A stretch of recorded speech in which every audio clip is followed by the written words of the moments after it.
ഈശോമിശിഹായ്ക്ക് സ്തുതിയായിരിക്കട്ടെ. ഇന്ന് ഈ അൾത്താരയിൽ നിന്നുകൊണ്ട് സാക്ഷ്യം പറയാൻ സാധിക്കുന്നതിൽ കൃപാസനം മാതാവിനും ഈശോയ്ക്കും 1000 നന്ദി അർപ്പിക്കുന്നു. എൻ്റെ പേര് പുണ്യ.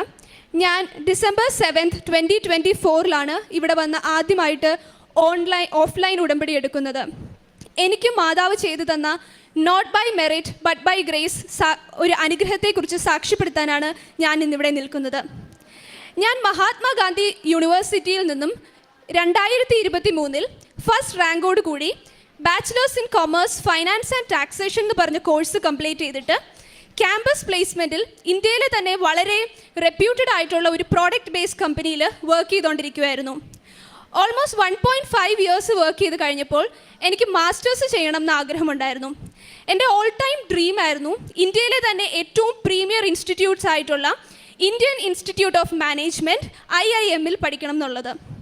ഞാൻ ജോലിയോടൊപ്പം തന്നെ എൻ്റെ പ്രിപ്പറേഷൻ സ്റ്റാർട്ട് ചെയ്തെങ്കിലും ജോലി തിരക്കിനാൽ എനിക്ക് വിചാരിച്ച പോലെ പ്രിപ്പറേഷൻ നടത്താനായിട്ട് സാധിച്ചില്ല. എല്ലാ വർഷവും ഇതിനു വേണ്ടിയുള്ള ഫസ്റ്റ് സ്റ്റെപ്പായിട്ടുള്ള common aptitude test CAT exam ഒരു പ്രാവശ്യം മാത്രമാണ് ഇന്ത്യയിൽ നടത്തത്തുള്ളൂ. അത് എല്ലാ വർഷവും നവംബർ ലാസ്റ്റ് സൺഡേ ആണ് നടത്തുന്നത്.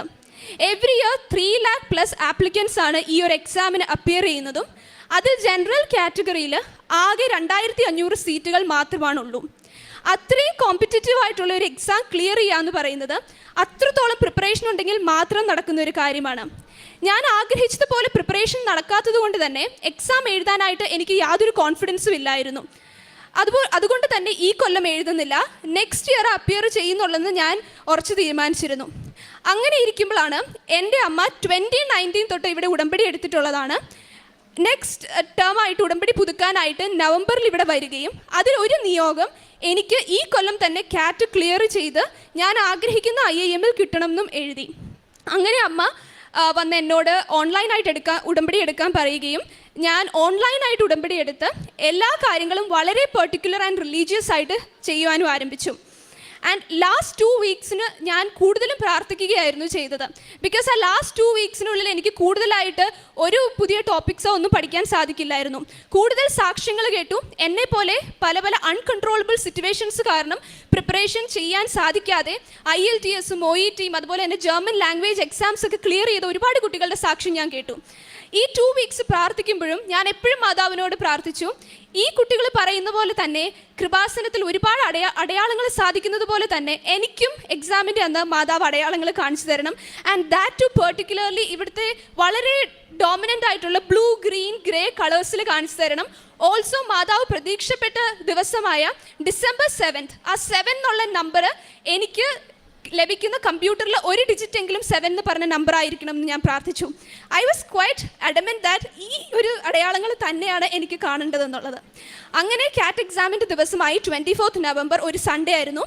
ചെന്നൈയിലായിരുന്നു സെൻറ്റർ. ഞാൻ എക്സാമിന് സെൻറ്ററിൽ പോയി ഇവിടുത്തെ തൈലവും അതുപോലെ തന്നെ ഉപ്പും ഉപയോഗിച്ച് ഞാൻ സെൻറ്ററിൽ ചെന്നു. എനിക്ക് ആദ്യം കിട്ടിയ ഇൻവിജിലേറ്റർ തന്നെ ബ്ലൂ കളർ ഷർട്ട് ഇട്ട ഒരു സാറായിരുന്നു.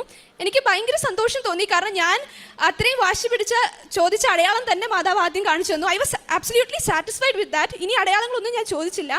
But then second invigilation that is biometrics ചെയ്യാനായിട്ട് ഞാൻ ചെന്നപ്പം ഞാനൊരു ബ്ലാക്ക് കളർ ഡ്രസ്സിട്ട് ലേഡിയുടെ ക്യൂവിലായിരുന്നു നിന്നത്. കറക്റ്റ് എൻ്റെ ബയോമെട്രിക്സ് ചെയ്യാനായിട്ട് ഞാൻ ഇരിക്കാൻ തുടങ്ങുന്നതും ബാക്കിൽ നിന്ന് ഒരു ലേഡി വന്ന് എന്നെ വിളിച്ചിട്ട് പറഞ്ഞു, നേരെ ഓപ്പോസിറ്റ് സൈഡിലേക്ക് തിരിഞ്ഞു നിൽക്കുക. ഞാൻ തിരിഞ്ഞു നിന്നു. നോക്കിയപ്പോൾ എൻ്റെ ബയോമെട്രിക്സ് ചെയ്യാനായിട്ട് അവിടെ വെയിറ്റ് ചെയ്തിരിക്കുന്നത് ഒരു കംപ്ലീറ്റ് ഗ്രീൻ കളർ ഡ്രസ്സ് ഇട്ട ഒരു ലേഡിയായിരുന്നു. Green churidar to be precise, green top, green shawl, green bottom. അപ്പോഴും എനിക്കത് മദർ മേരിയുടെ ഒരു അടയാളം തന്നെയാണെന്ന് എനിക്ക് മനസ്സിലായി. ആ ലേഡിയാണ് കമ്പ്യൂട്ടർ അലോക്കേറ്റ് ചെയ്ത് തരുന്നത്. കമ്പ്യൂട്ടർ അലോക്കേറ്റ് ചെയ്ത് തന്നപ്പോൾ ഞാൻ പ്രാർത്ഥിച്ചത് 7 എന്ന് പറഞ്ഞ് എനിക്ക് വാശി പിടിക്കാൻ പറ്റില്ല, ബിക്കോസ് അത് കിട്ടാൻ ഭയങ്കര ബുദ്ധിമുട്ടാണ്. അതുകൊണ്ട് തന്നെ ഏതെങ്കിലും ഒരു ഡിജിറ്റ് 7 ആയാൽ മതി എന്നാണ് ഞാൻ പ്രാർത്ഥിച്ചത്. ആൻഡ് എനിക്ക് കമ്പ്യൂട്ടർ അലോക്കേറ്റ് ചെയ്ത് കിട്ടി. ആൻഡ് കമ്പ്യൂട്ടറിൻ്റെ നമ്പർ വാസ് 1717. അതോടുകൂടി എനിക്ക് നല്ല കോൺഫിഡൻസ് ആയി. ഈ ഒരു എക്സാമിന് മദർ മേരിയുടെ പ്രസൻസ് ഞാൻ ചോദിച്ചതുപോലെ തന്നെ മാതാവ് കാണിച്ചു തന്നു. എക്സാം സ്റ്റാർട്ട് ചെയ്തു. ആഫ്റ്റർ ഓൾ ഇന്ത്യയിൽ നടക്കുന്ന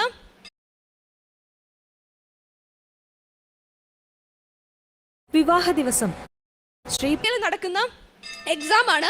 അതുകൊണ്ട് തന്നെ it was hard.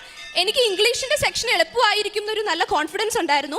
Next 2 sections R mathematics related. അത് എന്നെ ഹെൽപ്പ് ചെയ്യണമെന്നായിരുന്നു ഞാൻ കൂടുതലും പ്രാർത്ഥിച്ചുകൊണ്ടിരുന്നത്. ആൻഡ് ദെൻ ഇംഗ്ലീഷിൻ്റെ സെക്ഷൻ ആയിരുന്നു സ്ലോട്ട് 1 കാറ്റ് എക്സാമിന് ഏറ്റവും ട്രിക്കി ആയിട്ടുള്ള സെക്ഷൻ. എല്ലാ മൾട്ടിപ്പിൾ ചോയ്സ് ക്വസ്റ്റിൻ്റെ ഓപ്ഷൻസും സിമിലർ ആയിട്ട് തോന്നുമായിരുന്നു.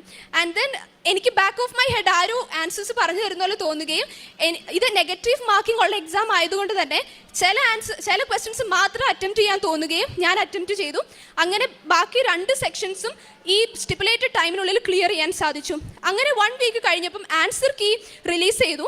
ആൻസർ കീ റിലീസ് ചെയ്തപ്പോൾ എനിക്ക് ചെക്ക് ചെയ്യാനായിട്ട് വലിയ താല്പര്യം ഉണ്ടായിരുന്നില്ല. Because final result is based on percentile. ഈ 3 lakh സ്റ്റുഡൻസ് എങ്ങനെ പെർഫോം ചെയ്തെന്നുള്ളതിൻ്റെ അടിസ്ഥാനത്തിലാണ് ഫൈനൽ റിസൾട്ട് വരുന്നത്. എനിവേ ഞാൻ 7th ഇവിടെ വന്ന് ഓഫ്ലൈനായിട്ട് ഉടമ്പടി എടുക്കാൻ തീരുമാനിച്ചത്. സോ 6th എനിക്കിങ്ങനെ മനസ്സിൽ തോന്നി ആൻസർ കീ ഒന്ന് ചെക്ക് ചെയ്ത് നോക്കാം. അങ്ങനെ ഞാൻ ആൻസർ കീ ചെക്ക് ചെയ്ത് നോക്കിയപ്പം എല്ലാ ആൻസേഴ്സും ഞാൻ അന്ന് ആ സിസ്റ്റത്തിൻ്റെ ഫ്രണ്ടിലിരുന്ന് അറ്റംപ്റ്റ് ചെയ്ത every single answer was correct. ഒരെണ്ണം പോലും എനിക്ക് തെറ്റിപ്പോയില്ല, ഒരു നെഗറ്റീവ് മാർക്ക് പോലും എനിക്ക് വന്നില്ല. അങ്ങനെ ഞാൻ 7th ഇവിടെ വന്ന് വളരെ വലിയ റഷായിരുന്നു ഉണ്ടായിരുന്നത്. സ്റ്റിൽ എനിക്കിവിടെ നിന്ന് ഉടമ്പടി ഓഫ്ലൈനായിട്ട് എടുക്കാനായിട്ട് സാധിച്ചു. 2 വീക്സ് കഴിഞ്ഞ് റിസൾട്ട് വന്നു കാറ്റ് എക്സാമിൻ്റെ. ഞാൻ എക്സ്പെക്ട് ചെയ്തോ അല്ലെങ്കിൽ ഞാൻ ആഗ്രഹിച്ച ഒരു സ്കോറോട് തന്നെ എനിക്ക് കാറ്റ് എക്സാം ഫസ്റ്റ് അറ്റംപ്റ്റിൽ ക്ലിയർ ചെയ്യാനായിട്ട് മാതാവിൻ്റെ വലിയ അനുഗ്രഹം കൊണ്ട് സാധിച്ചു. അഗെയിൻ ഒരുപാട് IIMകളിൽ നിന്നും എനിക്ക് ഇൻ്റർവ്യൂ കോൾസ് വന്നു. അങ്ങനെ ഞാൻ 2 ഇൻ്റർവ്യൂ ഡൽഹിയിലും അറ്റൻഡ് ചെയ്തു, ഒരു ഇൻ്റർവ്യൂ ഓൺലൈനായിട്ടും അറ്റൻഡ് ചെയ്തു. ആൻഡ് ദെൻ ഡൽഹിയിൽ ഇൻ്റർവ്യൂ അറ്റൻഡ് ചെയ്യാൻ പോയപ്പോൾ അഗെയിൻ ഞാൻ വളരെ പെർട്ടിക്കുലർ ആയിട്ടാണ് ഒരു അടയാളം ചോദിച്ചത്.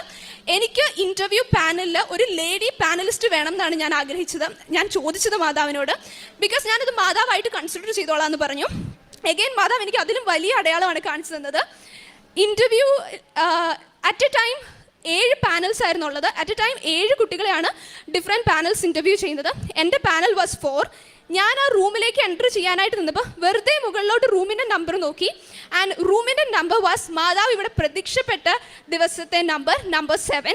അപ്പോൾ എനിക്ക് വളരെ കോൺഫിഡൻസ് തോന്നി. അപ്പോൾ എൻ്റെ തൊട്ട് മുമ്പുള്ള കുട്ടി റൂമിൽ നിന്ന് ഇറങ്ങി വരുമ്പോൾ ഞാൻ ഉള്ളിലോട്ട് നോക്കുമ്പോൾ ഉള്ളിൽ ഒരു lady professor blue colour dress ഇട്ടിരിക്കുവാണ്. അപ്പോൾ I was very sure that ഇത് മദർ മേരി ആണെന്ന്. ആൻഡ് ദെൻ ഞാൻ അകത്തോട്ട് ഒരു കാലെടുത്ത് വെച്ച് ഗ്രീറ്റിംഗ്സ് എക്സ്ചേഞ്ച് ചെയ്തപ്പം ഈ ലേഡി എന്നോട് പറയുന്നത്, ഈ ഫേസ് എനിക്ക് കണ്ട് നല്ല പരിചയമുണ്ട്, ഇതിന് മുമ്പ് നമ്മൾ എവിടെയെങ്കിലും മീറ്റ് ചെയ്തിട്ടുണ്ടോ എന്നാണ് എന്നോട് ചോദിക്കുന്നത്. ആക്ച്വലി സ്പീക്കിംഗ് ഒരു രീതിയിൽ ഞങ്ങൾ കണ്ടുമുട്ടാനായിട്ടുള്ള ചാൻസ് ഇല്ല. ബിക്കോസ് ഇൻ്റർവ്യൂ നടന്നത് ഡൽഹിയിലാണ്. അന്ന് അവിടെ വന്നിരുന്ന പ്രൊഫസേഴ്സ് എല്ലാം ഒഡീഷ ബേസ്ഡ് ആയിട്ടുള്ള പ്രൊഫസേഴ്സാണ്. ആൻഡ് ഇൻ്റർവ്യൂ കഴിഞ്ഞു. Interview was hard. After all it's an IIM interview. I can expect it to be easy. പക്ഷേ എനിക്കൊരു കോൺഫിഡൻസ് ഉണ്ടായിരുന്നു that I will clear it. കാരണം ഇത്രയും അടയാളങ്ങൾ മാതാവ് കാണിച്ചു തന്നു. അങ്ങനെ ഇൻ്റർവ്യൂ കഴിഞ്ഞ് അഗെയിൻ ഒരു ലോങ് വെയിറ്റ് ആയിരുന്നു 1.5 months. അപ്പോൾ എനിക്ക് വളരെ ഇടയ്ക്കിടയ്ക്ക് ടെൻഷനായിരുന്നു, ഇത് ക്ലിയർ ആക്കുമോ, if I do not clear this time 1 year എൻ്റെ പോകും എന്നുള്ളത്. അങ്ങനെ ഇരിക്കുമ്പോൾ ഒരു ദിവസം മാതാവ് എനിക്ക് സ്വപ്നത്തിൽ കാണിച്ചു തന്നു IIMൻ്റെ മെറിറ്റ് ലിസ്റ്റ് വരുന്നതും അതിൽ 2ാമതായിട്ട് എൻ്റെ പേര് കിടക്കുന്നതുമായിട്ട് ഞാനൊരു സ്വപ്നം കണ്ടു. ഇത് ഏത് IIM ആണെന്നൊന്നും സ്വപ്നത്തിൽ കാണാൻ സാധിച്ചില്ല. അത് കഴിഞ്ഞ് 1.5 months കഴിഞ്ഞപ്പോൾ 2 IIMകളുടെ റിസൾട്ട്, ഞാൻ ഇൻ്റർവ്യൂ അറ്റൻഡ് ചെയ്ത 2 IIMകളുടെ റിസൾട്ടും വന്നു. വെയിറ്റിംഗ് ലിസ്റ്റിൽ പോലും കിടക്കാതെ ഫസ്റ്റ് മെറിറ്റ് ലിസ്റ്റിൽ തന്നെയാണ് മാതാവ് എനിക്ക് ഞാൻ ആഗ്രഹിച്ച IIMൽ അഡ്മിഷൻ തന്നത്. ഞാൻ ഒരു IIMൽ അഡ്മിഷൻ കിട്ടണമെന്ന് ആഗ്രഹിച്ചാണ് ഇവിടെ വന്ന് ഉടമ്പടി എടുത്തത്.